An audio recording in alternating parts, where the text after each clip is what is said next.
بسم اللہ الرحمن الرحیم۔ السلام علیکم۔ یہ کتاب آپ کے لیے کاشان بصیرت کے یوٹیوب چینل کی جانب سے ریکارڈ کی جا رہی ہے۔ کتاب کا نام ہے 101 دلچسپ مکالمے۔ اب ہم کتاب کا پارٹ نمبر 13 پڑھیں گے۔ مکالمہ نمبر 75، شیخ بہائی کے والد سے سنی علماء کے مباحثے۔ علامہ شیخ حسین بن عبدالصمد عاملی جو شیخ بہائی کے والد بزرگوار تھے، وہ 918 ہجری کے محرم کے اوائل میں جبل عامل میں پیدا ہوئے اور انہوں نے 8 ربیع اول 984 ہجری میں 66 سال عمر پا کر اس دنیا کو خدا حافظ کہا۔ آپ بہت بڑے محقق و عالم و شاعر تھے۔ 951 ہجری میں آپ نے شام کے ایک شہر حلب کا سفر کیا اور وہاں ایک بڑے سنی عالم دین سے مذہب حق کے سلسلے میں کئی مناظرے کیے۔ بالآخر ان سنی عالم دین نے مذہب حق تشیع اختیار کر لیا۔ قائرین کی دلچسپی کے لیے ہم ان مناظرات کی تخلیص صرف 4 مناظروں میں بیان کریں گے۔ مناظرہ اول، امام صادق علیہ السلام کی تقلید کیوں نہیں کی جاتی؟ شیخ حسین بن عبدالصمد کہتے ہیں کہ شہر حلب میں جب وارد ہوا تو حنفی مذہب کے ایک سنی عالم دین جو علم و فنون میں کافی ماہر مانے جاتے تھے نے میری دعوت کی۔ گفتگو میں تقلید کی بحث آئی جو میرے اور ان کے درمیان مناظرے کی صورت اختیار کر گئی، لہٰذا وہ مناظرہ کچھ اس طرح سے تھا۔ شیخ حسین، آپ اہل سنت کے نزدیک قرآن سے یا رسول خدا کی طرف سے کوئی صریح حکم آیا ہے کہ آپ لوگ ابو حنیفہ کی تقلید کرو؟ حنفی عالم: نہیں، اس قسم کا قرآن یا گفتار پیغمبر سے کوئی صریح حکم نہیں آیا ہے۔ شیخ حسین، کیا آپ سب مسلمانوں نے اس بات پر اجماع کیا کہ ہم سب مل کر ابو حنیفہ کی تقلید کریں؟ حنفی عالم: نہیں، اس قسم کا بھی کوئی اتفاق رائے نہیں ہے۔ شیخ حسین، تو کس دلیل کے تحت آپ لوگوں پر ابو حنیفہ کی تقلید واجب ہو گئی ہے؟ حنفی عالم: ابو حنیفہ مجتہد ہے اور میں مقلد ہوں، اور مقلد پر واجب ہے کہ کسی ایک مجتہد کی تقلید کرے۔ شیخ حسین، کیا آپ کی نظر میں امام صادق علیہ السلام مجتہد تھے؟ حنفی عالم: جعفر بن محمد الصادق تو بلند ترین مقام و منزلت رکھتے تھے، علم و تقوی و نسب و مقام میں سب سے بلند تھے۔ ہمارے بعض علماء نے ان کے 4 خاص شاگردوں کے نام لیے ہیں کہ جو مجتہد تھے، ان میں سے ایک ابو حنیفہ ہیں۔ شیخ حسین، اب جبکہ آپ نے امام صادق علیہ السلام کے فوق العادہ تقوی کا اعتراف کیا ہے تو ہم شیعہ حضرات اسی امام کی تقلید کرتے ہیں، لہٰذا آپ لوگوں نے یہ کہاں سے سمجھا کہ ہم لوگ گمراہی میں اور آپ لوگ راہ ہدایت پر ہیں؟ جبکہ ہمارے عقیدے کے مطابق امام صادق علیہ السلام معصوم تھے، جن سے کسی قسم کی خطا کا کوئی امکان نہیں تھا۔ ان کا حکم خدا کا حکم تھا۔ ہمارے پاس اپنی اس بات پر متقن دلائل ہیں اور وہ ابو حنیفہ کی مانند قیاس اور رائے و استحسان وغیرہ کے ذریعے فتویٰ نہیں دیتے تھے،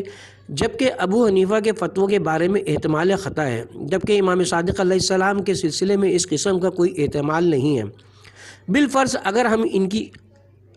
عصمت سے چشم پوشی بھی کر لیں اور آپ لوگوں کی طرح کہیں کہ امام صادق مجتہد تھے، تب بھی ہمارے پاس ایسے دلائل ہیں کہ تنہا اس مجتہد یعنی امام صادق علیہ السلام کی تقلید کرنی چاہیے، نہ کہ ابو حنیفہ کی۔ حنفی عالم، آپ کے پاس اس مسئلے پر کیا دلائل ہیں؟ شیخ حسین، تمام مسلمان اس بات پر متفق ہیں اور اعتراف کرتے ہیں کہ امام صادق علم و تقوی و عدالت و مقام میں دوسروں پر برتری رکھتے تھے، اس طرح کہ میں نے کسی بھی دین کی کسی بھی تاریخ کی کتاب میں نہیں دیکھا کہ کسی نے امام صادق پر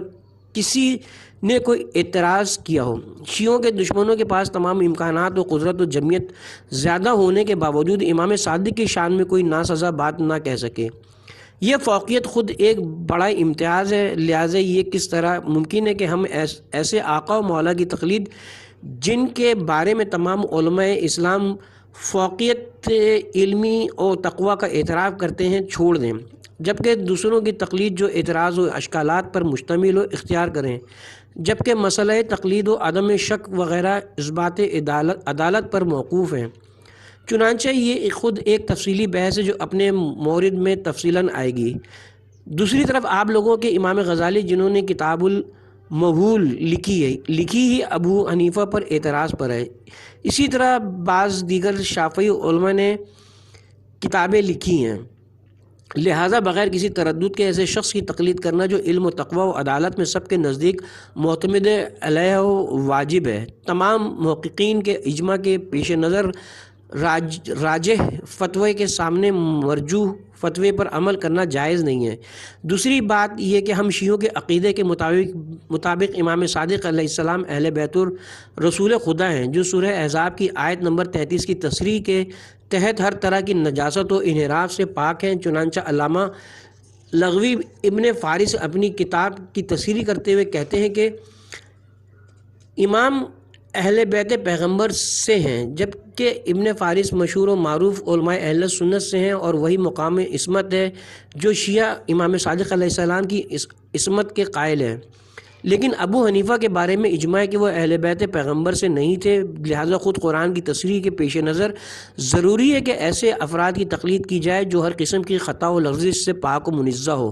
تاکہ یقینی طور پر اس کی تقلید کرنا نجات کا ذریعہ ہو۔ حنفی عالم ہم نہیں مانتے کہ امام صادق اہل بیت رسول سے ہیں، جبکہ ہماری احادیث کے تحت آیت تطہیر کے پیش نظر 5 افراد ہیں: محمد و علی و فاطمہ و حسن و حسین۔ شیخ حسین چلیں ہم فرض بھی کر لیں کہ امام ان 5 میں سے نہیں ہیں، لیکن 3 دلیلوں کے تحت ان کا حکم بھی عصمت اور پیروی کے واجب ہونے میں انہی پانچوں کے حکم میں ہے۔ پہلی دلیل کی یہ کہ جو بھی عصمت پنجتن کا معتقد ہے وہ عصمت امام صادق علیہ السلام کو بھی مانتا ہے، اور جو بھی پنجتن کی عصمت کو نہیں مانتا وہ امام صادق کی عصمت کو بھی نہیں مانتا، اور پنجتن کا معصوم ہونا تو آیت تطہیر کی تصریح کے ذریعے ثابت ہے۔ لہٰذا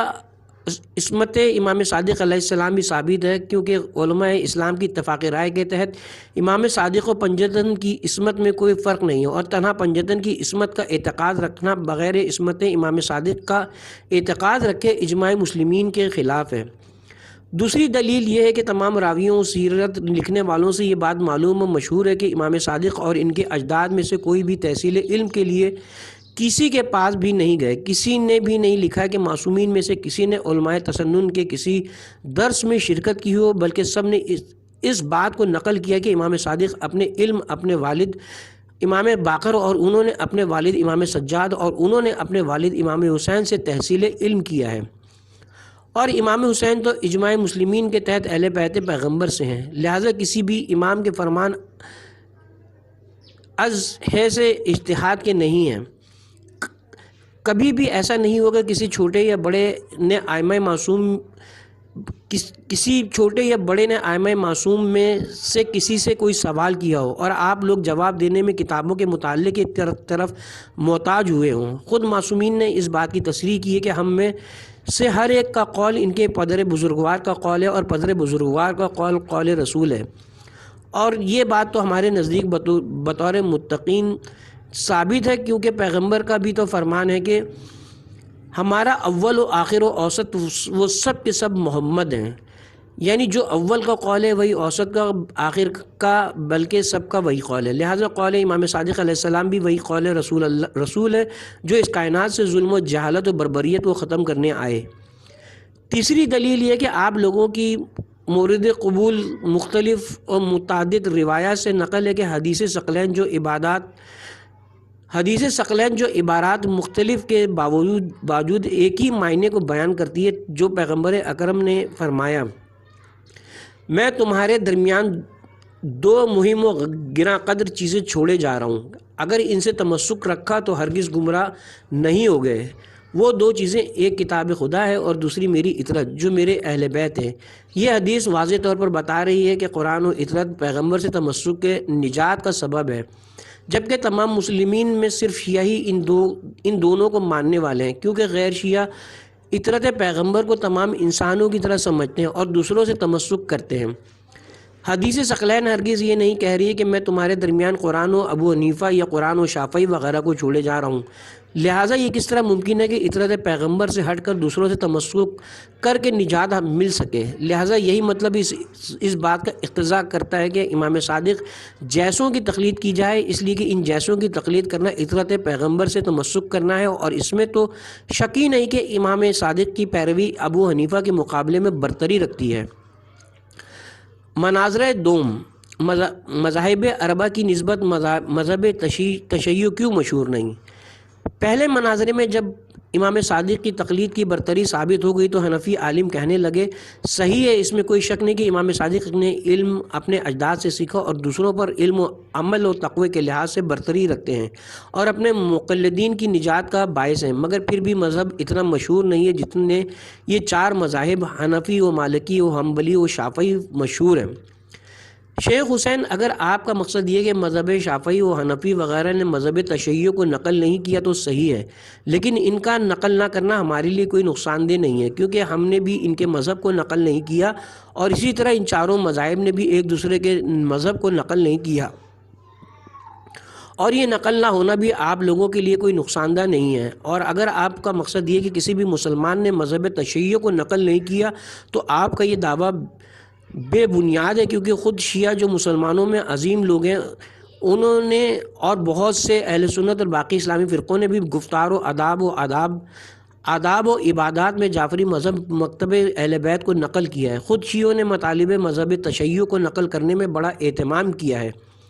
مناظرے کئی ہیں اور راویوں کے مسئلے میں سقہ و عدم سقہ پر بڑی توجہ دی ہے، جس پر کئی کتابیں بھی لکھی گئی ہیں جن کا کوئی انکار نہیں کر سکتا۔ علماء شیعہ جتنے بھی علماء اہل سنت سے کم ہی کیوں نہ ہوں، پھر بھی علماء چہارگانہ بالخصوص حنبلی و مالکی سے کم نہیں ہیں، بلکہ ان دو مذہب کے علماء سے تو زیادہ ہیں، اور ہمیشہ علماء شیعہ اپنے اماموں کی پیروی میں علم و تقوی وغیرہ میں عالی ترین منزلت و مرتبہ پر فائز ہیں۔ جس طرح ہمارے اماموں کے زمانے میں کوئی بھی علم و عمل کے لحاظ سے ہمارے اماموں بلکہ ان کے شاگردوں سے علم و بحث و تحقیق میں برتر نہیں تھا، شاگردان امام مثلاً بن حکم، جمیل بن دراج و زرارہ بن عین و محمد بن مسلم اور دوسرے کثیر شاگرد جو انہی کی مانند تھے، حتیٰ کہ مخالفین بھی ان کے علم و عمل و تقوی کی تعریف کرتے تھے۔ اسی طرح اماموں کے دور کے بعد علماء کے بھی ہیں، مثلاً علامہ مجلسی، شیخ صدوق، شیخ کلینی، شیخ مفید، شیخ طوسی، سید مرتضیٰ، سید رضی، ابن طاؤس، خواجہ نصیر الدین طوسی، میثم بحرانی، علامہ ہلی اور ان کے بیٹے فخر المتقین، اور انہی کی طرح وہ دیگر علماء محققین ہیں کہ جنہوں نے اپنی تالیفات و بحثوں کے ذریعے تمام مشرق و مغرب کے عالم کو پر کر دیا تھا۔ لہٰذا اس مذہب سے لوگوں کا انکار یا تو تعصب کے پیش نظر ہے یا نادانی کے سبب، لہٰذا آپ کو مجبوراً ماننا پڑے گا کہ ہمارا مذہب صحیح ہے، بلکہ ہم لوگ جس کی تقلید کرتے ہیں وہ باقی سب پر برتری رکھتا ہے، لہٰذا جو انصاف سے کام لیتا ہے اس کے لیے ناگزیر ہو جاتا ہے کہ مذہب تشیع کی صحت کا اعتراف کرے۔ لیکن ہمارے لیے ضروری نہیں ہے کہ ہم آپ کے مذہب حنفی کے صحیح ہونے کی تصدیق کریں، کیونکہ ہم لوگ جس کی پیروی کرتے ہیں اس میں عصمت کو شرط مانتے ہیں، لہٰذا ہم ہی نجات یافتہ گروہ ہیں۔ آپ لوگ اگرچہ ہمارے مذہب کی صحت کو اپنی زبانوں پر نہیں لاتے، لیکن دلائل و قواعد مسلم جو آپ لوگوں کے پاس ہیں وہ آپ لوگوں کو مذہب تشیع کی مطابقت پر مجبور کرتے ہیں، کیونکہ بقول آپ کے نجات کا سبب مجتہد کی تقلید کرنا ہے، جو ہمارے مذہب میں ترجیحاً ناقابل انکار ہے۔ جب بات اس مقام تک پہنچی تو وہ حنفی عالم لاجواب ہو کر رہ گئے اور اپنے پہلے سوال سے منحرف ہو کر دوسری بحث شروع کرنے لگے۔ مناظرہ سوئم، اصحاب کو ناسزا کہنا کیسا ہے؟ حنفی عالم: میری نظر میں ایک موضوع باقی رہ گیا ہے، وہ یہ کہ آپ کے نزدیک اصحاب پیغمبر اکرم کو ناسزا کہنا کیسا ہے؟ وہ لوگ جو اپنی جان و مال کے ذریعے اور شمشیر کے ذریعے شہروں اور علاقوں کو حکومت اسلامی کے تحت لے آئے، مثلاً عمر بن خطاب کے زمانے میں جو فتاویٰ صادر ہوئے وہ کسی بھی خلفاء کے زمانے میں صادر نہیں ہوئے، جن کا ہرگز انکار نہیں کیا جا سکتا، لہذا ان کی قدرت و صلاحیت سے بھی ہرگز انکار نہیں کیا جا سکتا۔ جب میں آپ کے دلائل کی طرف توجہ کرتا ہوں تو دیکھتا ہوں کہ مذہب تشیع بہت اچھا و محکم مذہب ہے، لیکن جب آپ کے مذہب میں دیکھتا ہوں کہ بعض اصحاب پیغمبر کو ناسزا کہا جاتا ہے تو جو صحیح نہیں ہے، اس سے اندازہ لگاتا ہوں کہ آپ کا مذہب ہی صحیح نہیں ہے۔ شیخ حسین، ہمارے مذہب میں اس قسم کا کوئی حکم نہیں ہے کہ اصحاب پیغمبر کو ناسزا کہا جائے، بلکہ عوام الناس انہیں ناسزا کہتے ہیں۔ ہمارے علماء میں سے کسی کا بھی فتویٰ نہیں ہے کہ اصحاب پیغمبر کو ناسزا کہا جائے۔ آپ تمام ہماری فقہی کتابیں اٹھا کر دیکھ لیں، کہیں بھی یہ مسئلہ آپ کو نہیں ملے گا۔ پھر اس حنفی عالم کے سامنے میں نے قسم کھاتے ہوئے بتایا کہ اگر کوئی مذہب اہل بیت یعنی مذہب تشیع میں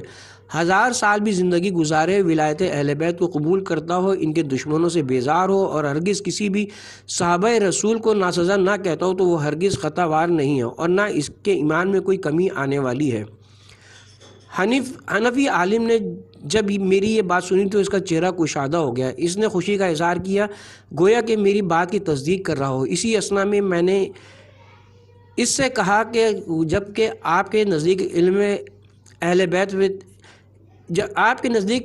اہل بیت پیغمبر اور ان کا مقام اجتہاد و عدالت ان کی سب پر برتری ثابت ہو گئی، تو آپ کو چاہیے کہ ان کی پیروی کریں۔ حنفی عالم میں گواہی دیتا ہوں کہ میں ان کا پیروکار ہوں، لیکن میں اصحاب رسول کو ہرگز ناسزا نہیں کروں گا۔ شیخ حسین، آپ صحابہ میں سے کسی کو بھی ناسزا نہ کہیں، لیکن جب آپ اس کے معتقد ہیں کہ اہل بیت رسول خدا کی نظر میں عظمت رکھتے ہیں، تو اس وقت آپ ان کے دشمنوں کو کیا کہیں گے؟ حنفی عالم، میں دشمنان اہل بیت رسول سے بیزار ہوں۔ شیخ حسین، میرے نزدیک آپ کے مذہب تشیع کو قبول کرنے کے لیے اتنا ہی کافی ہے۔ پھر وہ حنفی عالم کہنے لگے، میں خدا کی وحدانیت اور پیغمبر کی رسالت اور خدا کی فرشتوں کی گواہی دیتا ہوں اور ان سب کے دشمنوں سے بیزاری اختیار کرتا ہوں۔ پھر مجھ سے فقہ اہل بیت پر کتاب طلب کی تو میں نے ان کو مختصر النافع شرائع علامہ محقق ہلی ان کو دی۔ مناظرہ چہارم، مقام صحابہ پر ایک بحث۔ شیخ حسین بن عبدالصمد کہتے ہیں کہ کافی مدت بعد جب پھر اس حنفی عالم کو دیکھا جو شیعہ ہو چکے تھے، تو وہ بڑے مغموم نظر آ رہے تھے، کیونکہ ان کے اندر یہ بات رسوخ کر گئی تھی کہ اصحاب پیغمبر کے بلند و عظیم مرتبہ کے باوجود شیعہ ان کو برا کیوں کہتے ہیں۔ میں نے ان سے کہا کہ اگر آپ انصاف سے قضاوت کریں اور میری بات کو اپنی حد تک محدود رکھیں تو میں اصحاب کو برا کہنے کی علت آپ کے سامنے بیان کروں۔ انہوں نے مختلف قسم کھا کر عہد کیا کہ انصاف سے قضاوت کریں گے اور اس گفتگو کو دوسروں سے مخفی رکھیں گے۔ تو پھر میں نے ان سے کہا، آپ کا نظریہ اس صحابی کے بارے میں جس نے عثمان خلیفہ سوئم کو قتل کیا تھا کیا ہے؟ حنفی عالم، اس نے اپنے اجتہاد کے پیش نظر یہ کام قتل عثمان کیا تھا، لہٰذا وہ لوگ گناہ گار نہیں ہیں، جیسا کہ ہمارے علماء نے بھی اس بات کی تصریح کی ہے۔ شیخ حسین، آپ کا نظریہ عائشہ و طلحہ و زبیر اور ان کے پیروکاروں کے بارے میں کیا ہے، جو حضرت علی کے ساتھ جنگ جمل کو وجود میں لانے اور دونوں طرف کے 16,000 افراد کے قتل کے موجب بنے؟ اسی طرح آپ کا نظریہ معاویہ اور اس کے اصحاب جو جنگ صفین کو وجود میں لانے اور حضرت علی سے جنگ لڑنے اور نتیجے میں دونوں طرف سے 60,000 افراد کے قتل کا سبب بنے کیا ہے؟ حنفی عالم، یہ سب جنگیں بھی قتل عثمان کی طرح اجتہاد کے پیش نظر ہوئی ہیں۔ شیخ حسین، کیا حق اجتہاد مسلمانوں کے صرف ایک گروہ کو حاصل ہے، دوسروں کو حق حاصل نہیں ہے؟ حنفی عالم، نہیں، بلکہ تمام مسلمان اجتہاد کی صلاحیت رکھتے ہیں۔ شیخ حسین، جب اجتہاد میں قتل اصحاب اور دوسرے مومنین کے قتل دختر رسول و قتل حضرت علی جائز ہیں، یعنی جس کے علم و زہد و تقوی رسول خدا کے بعد سب سے بلند و برتر ہوں، اسلام اس کی شمشیری سے بچا ہو اور رسول نے ان کے بارے میں مختلف طریقوں سے مختلف مقامات پر ان کی فضیلت میں احادیث ارشاد فرمائی ہوں جن سے ہرگز انکار نہیں کیا جا سکتا، اور یہاں تک کہ خدا نے جس کو تمام لوگوں کے رہبر و سرپرست بتایا ہو، یہ فرما کر کہ اے صاحبان ایمان، تمہارے ولی و رہبر خدا و رسول اور وہ لوگ ہیں جو اس پر ایمان لائے۔ سورہ مائدہ آیت نمبر 55، یعنی وہ علی ہیں، کیونکہ علماء اسلام کی اتفاق رائے کے تحت والذین آمنوا سے مراد حضرت علی ہیں۔ احقاق الحق جلد نمبر 2 صفحہ نمبر 399، کنز الاعمال جلد نمبر 6 صفحہ نمبر 391، اور بھی بہت سی روایات ہیں جو اس مطلب پر دلالت کرتی ہیں۔ اب میں پوچھتا ہوں کہ کیا بعض اصحاب کو ناسزا کہنے میں اجتہاد خود بقول آپ کے جائز ہے؟ کیوں اور اصحاب کو برا و ناسزا سزا کہنے میں اجتہاد جائز نہیں ہے؟ کیوں؟ کیونکہ شیعہ کسی کو بھی برا نہیں کہتے مگر اس کو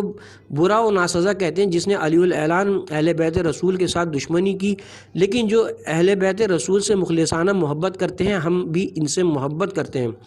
مثلا سلمان و مقداد و عمار و بوذر وغیرہ، لہٰذا ان سے دوستی کے پیش نظر ہم خدا سے تقرب چاہتے ہیں، یہ ہے ہمارا اعتقاد۔ اصحاب پیغمبر کی شان میں اور ناسزا کہنا بھی ایک قسم کی بددعا ہے،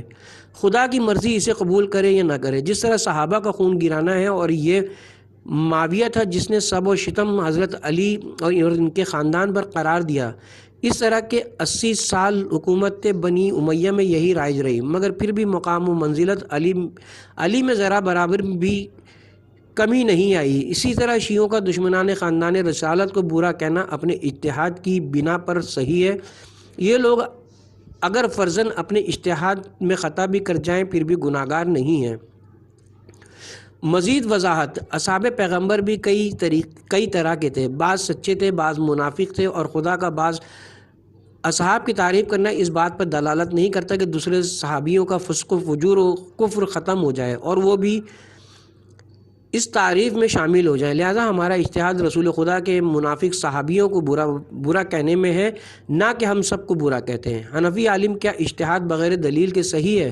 شیخ حسین: ہمارے مجتہدین کے دلائل اس مسئلے میں روشن ہیں، حنفی عالم ان میں سے ایک میرے لیے بیان کریں۔ شیخ حسین نے دلائل بیان کیے جن میں من جملہ حضرت فاطمہ زہرا کو آزار رسانی والا مسئلہ کہ خداوند عالم سورہ احزاب کی آیت نمبر 57 میں ارشاد فرماتا ہے، بے شک وہ لوگ جو خدا اور رسول کو آزار دیتے ہیں خدا ان پر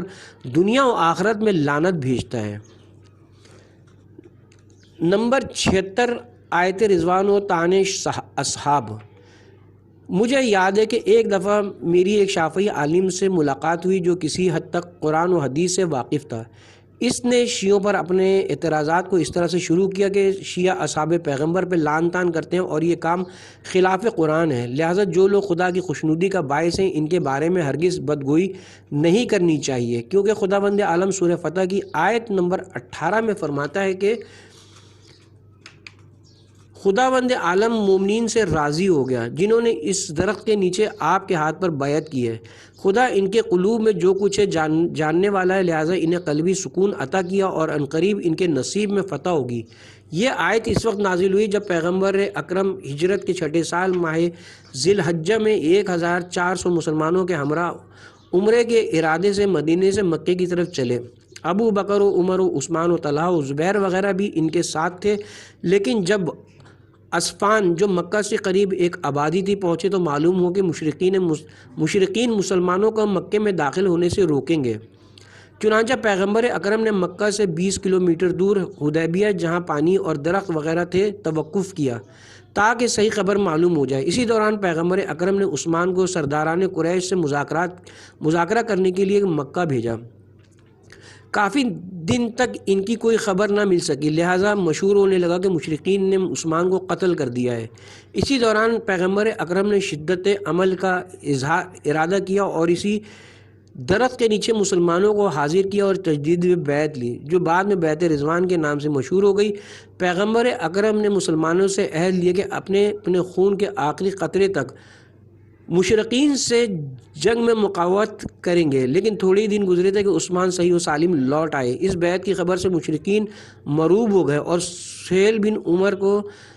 پیغمبر کی خدمت میں صلح کے لیے بھیجا، جس کے نتیجے میں صلح حدیبیہ قرار پائی اور یہ طے پایا کہ مسلمان آئندہ سال مکہ آئیں گے، اس سال واپس چلے جائیں۔ تخلیص تاریخ طبری جلد نمبر 2 صفحہ نمبر 281۔ اسی دوران سورہ فتح کی آیت مذکورہ نازل ہوئی جس میں خدا نے بیعت کرنے والوں کی ستائش اور اس کے بارے میں اپنی رضامندی کا اظہار کیا ہے، لہٰذا جو صحابی خدا کی رضامندی کے سبب بنے ان کو ہرگز لعن و طعن نہیں کرنا چاہیے۔ میں نے اس کو جواب دیا کہ اولاً یہ آیت صرف ان لوگوں پر مشتمل ہے جو اس وقت بیعت میں حاضر تھے، اور ثانیاً اس آیت میں منافقین شامل نہیں، یعنی عبداللہ ابی اور اوس بن خولی وغیرہ، جس کو آیت رضی اللہ عن المومنین خارج کرتی ہیں۔ ثالثاً آیت مذکور دلالت کرتی کہ وہ لوگ جنہوں نے بیعت کی خدا ان سے راضی ہو گیا۔ آیت کا معنی یہ نہیں کہ خدا تا ابد ان سے راضی ہو گیا، جس پر اسی سورہ کی آیت نمبر 10 گواہ ہے۔ جس نے عہد پیمان کو توڑا، گویا اس نے اپنا ہی نقصان کیا، اور جو خدا سے کیے ہوئے عہد کو پورا کرے اسے عنقریب اجر عظیم دیا جائے گا۔ یہ آیت اس بات کو بیان کرتی ہے کہ ان افراد میں سے بعض تھے جن کے بارے میں بیعت شکنی کا احتمال تھا، چنانچہ بعض کے بارے میں یہ مسئلہ ظاہر ہو گیا، لہذا آیت رضوان خدا کی رضایت ابدی کو بیان نہیں کرتی، بلکہ ممکن ہے کہ یہ مسلمان دو دستہ ہو جائیں، ایک دستہ اپنی بیعت کی وفا کرے اور دوسرا دستہ بیعت کی وفا نہ کرے۔ لہذا ہم شیعوں کے نزدیک جنہوں نے دلائل بیجا کے ذریعے وفاداری نہیں کی وہ اس آیت رضوان سے خارج ہیں، لہذا ہمارے نزدیک قابل لعن ہے، اور آیت مذکور بھی ہمیں اس سے نہیں روک سکتی۔ قبور کے پاس بیٹھنے کے سلسلے میں مباحثہ۔ مدینہ میں وزارت امر بالمعروف کے شعبے کا سرپرست ایک شیعہ عالم سے اعتراض کرتے ہوئے کہتا ہے کہ تم لوگ قبروں کے پاس کیوں بیٹھتے ہو، جو کہ فعل حرام ہے۔ شیعہ عالم: اگر قبور کے پاس بیٹھنا حرام ہے تو کہو کہ مسجد الحرام میں بیٹھنا بھی حرام ہے، کیونکہ حجر اسماعیل کے پاس بعض پیغمبر حضرات و اسماعیل و ہاجرہ یہ سب دفن ہیں، جبکہ کسی نے اس قسم کا فتویٰ نہیں دیا، اور متعدد احادیث ہیں جو کہتے ہیں کہ قبور کے کنارے بیٹھنے میں کوئی اشکال نہیں۔ من جملہ کتابوں میں سے آپ کی کتاب صحیح بخاری، جو آپ کے عقیدے کے مطابق قرآن کی مانند معتبر ہے، اس میں امام علی سے روایت ہے کہ ہم قبرستان بقیع کے غرفہ میں بیٹھے ہوئے تھے کہ پیغمبر اکرم ہمارے پاس تشریف لائے اور بیٹھ گئے، ہم بھی ان کے اطراف میں بیٹھ گئے۔ پھر آپ نے قبر کی طرف اشارہ کرتے ہوئے فرمایا، ہر انسان کا کوئی نہ کوئی ایک گھر ہوتا ہے، یا جنت میں یا دوزخ میں۔ صحیح بخاری جلد نمبر 2 صفحہ نمبر 130۔ اس روایت کی بنا پر پیغمبر اکرم قبور کے کنارے قبرستان بقیع میں بیٹھے، اور جو بھی وہاں بیٹھے تھے انہیں منع نہیں کیا۔ نمبر 77 عشرہ مبشرہ پر مباحثہ۔ اشارہ احمد بن حنبل نے اپنی مسند کی جلد اول کے صفحہ نمبر 193 پر عبد الرحمن بن عوف سے نقل کیا ہے کہ پیغمبر اکرم نے فرمایا، یہ 10 افراد بہشتی ہیں: نمبر 1 ابو بکر، نمبر 2 عمر، نمبر 3 عثمان، نمبر 4 علی، نمبر 5 طلحہ، نمبر 6 زبیر، نمبر 7 عبد الرحمن بن عوف، نمبر 8 سعد بن ابی وقاص، نمبر 9 سعید بن زید، نمبر 10 ابو عبیدہ بن جراح۔ صحیح ترمذی جلد نمبر 13 صفحہ نمبر 182، سنن ابو داؤد جلد نمبر 2 صفحہ نمبر 264۔ اہل سنت اس حدیث جعلی کو بہت اہمیت دیتے ہیں، اور اس حدیث کو حدیث عشرہ مبشرہ کہتے ہیں، یعنی جن کو بہشت کی بشارت دی گئی ہے۔ یہ حدیث ان کے نزدیک اتنی مشہور ہے کہ مقدس مقامات مثلا مسجد نبوی تک میں لکھ کر لگائی ہوئی ہے، لہٰذا شیعہ عالم مدینہ میں کسی کام سے تنظیم و امر بالمعروف کے دفتر گئے تو ان کے سرپرست سے کسی موضوع پر گفتگو ہوئی، اور عشرہ مبشرہ کے درمیان میں گفتگو آئی تو میں نے ان سے کہا کہ اجازت ہے کہ آپ سے کچھ سوال کروں۔ سرپرست پوچھیں: شیعہ عالم، یہ کس طرح ممکن ہے کہ ایک اہل بہشت دوسرے اہل بہشت سے جنگ کرے؟ کیونکہ طلحہ و زبیر جو بقول آپ کے اہل بہشت میں سے ہیں، عائشہ کی سربراہی میں حضرت علی سے جو اہل بہشت سے ہے جنگ جمل کی، جس کی وجہ سے کئی لوگ مارے گئے، جبکہ قرآن فرماتا ہے سورہ نساء آیت نمبر 93، یعنی جو بھی کسی مومن کو عمدن قتل کرے وہ دوزخی ہے، جو ہمیشہ اس میں رہے گا۔ لہٰذا اس آیت کے پیش نظر ان دونوں طرف کی قتل و غارت کا ذمہ دار یا حضرت علی ہے یا طلحہ و زبیر، لہٰذا بطور قطع حدیث عشرہ مبشرہ محض جھوٹ ہے۔ سرپرست ان دونوں گروہوں والے سب مجتہد تھے، سب نے اپنے اجتہاد کے مطابق عمل کیا، لہٰذا اس صورت میں یہ لوگ معذور ہوں گے۔ شیعہ عالم: اجتہاد نص صریح کے مقابل میں جائز نہیں ہے۔ کیا تمام مسلمین نے پیغمبر اکرم سے یہ نقل نہیں کیا کہ آپ نے حضرت علی کے بارے میں فرمایا، یعنی اے علی، تمہاری جنگ میری جنگ ہے، تمہاری صلح میری صلح ہے؟ اور آپ نے فرمایا، جس نے علی کی پیروی کی اس نے میری پیروی کی، جس نے اس کی مخالفت کی اس نے میری مخالفت کی۔ کنز الاعمال جلد نمبر 6 صفحہ نمبر 157۔ اور مزید آپ نے فرمایا، علی حق کے ساتھ ہے اور حق علی کے ساتھ ہے، جہاں جہاں علی جاتے ہیں وہاں وہاں حق جاتا ہے۔ لہٰذا ہم نتیجے نکالتے ہیں کہ جن کے نام لیے گئے ہیں جنگ جمل میں، ان میں ایک طرف حق ہے اور وہ امام علی ہیں، لہٰذا حدیث عشر مبشرہ جھوٹی ہے، کیونکہ حق کے طرفدار باطل کو اہل بہشت نہیں کہتے۔ اور دوسری بات یہ کہ خود عبد الرحمن بن عوف جو اس حدیث کے راویوں میں سے ہے اور خود ان 10 افراد میں سے ہے، اور یہی عبد الرحمن ہے جس نے حضرت عمر کی وفات کے بعد حضرت علی پر تلوار اٹھائی تھی کہ بیعت کرو ورنہ قتل کیے جاؤ گے،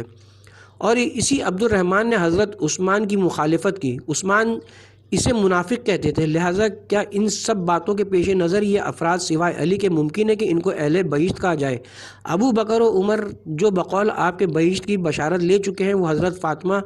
زہرا کی وفات کا سبب بنے ہیں۔ حضرت فاطمہ آخری عمر تک ان سے نہیں بولیں، اور سعد بن ابی وقاص سے جب کسی نے پوچھا کہ کس نے عثمان کو قتل کیا تو وہ کہنے لگا عائشہ کی شمشیر سے جسے طلحہ نے تیز کیا عثمان قتل کیے گئے۔ کیا یہ سب افراد جو ایک دوسرے سے اس طرح سے پیش آتے تھے سب بہشتے ہیں؟ ہرگز نہیں، لہٰذا یہ حدیث عشر مبشرہ سند کے لحاظ سے بھی مبہم ہے، کیونکہ اس کی سند بھی عبد الرحمن بن عوف یا سعید بن زید میں سے کسی ایک تک منتہی ہوتی ہے، لہٰذا معتبر ہونے سے ساقط ہے۔ اور سعید بن زید روایت عشرہ مبشرہ خلافت معاویہ کے دور میں کوفہ سے نقل کرتے ہیں، اور معاویہ کے دور سے پہلے نقل نہیں کی ہے، اور معاویہ کے دور میں تو ویسے ہی جعلی حدیثوں کا بازار گرم تھا، لہٰذا معلوم ہوتا ہے کہ یہ حدیث عشرہ مبشرہ بھی معاویہ کے دور کی جعل کردہ حدیث ہے۔